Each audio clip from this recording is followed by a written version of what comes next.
Is an online game where the developers simply create the game and throw it out into the market, leaving players to fend for themselves. There are no specific instructions. Players just enter the game and do whatever they want, learning skills and magic on their own. Because of the game's freedom, many people have become deeply immersed in this world. Many kingdoms created by players have also emerged.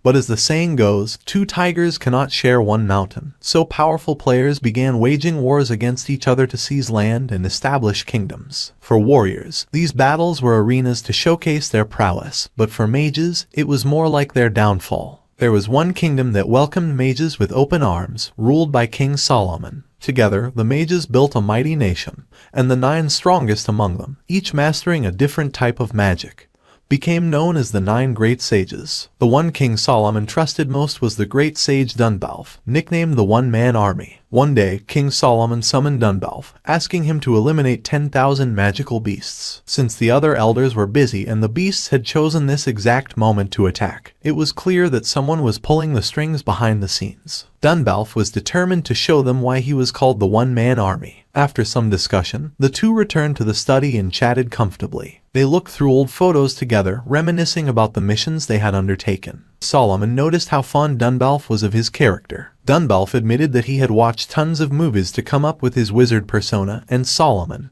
who had watched along, even had to pay out of pocket. Solomon wanted to be sure Dunbalf could handle the 10,000 magical beasts, though he wasn't entirely confident. Still, it had to be done, otherwise their country would fall into ruin. As he prepared, Dunbalf heard that his fellow sage and friend Luminaria had gone to aid an allied nation. Nicknamed the Calamity, whenever she took to the battlefield, the map had to be redrawn. He also heard that another sage, Sol, was stationed at the border known as the Great Wall. Dunbalf returned home, greeted his 2 servants, especially the maid Mariana, who was the most important, and wished they were a bit more lively.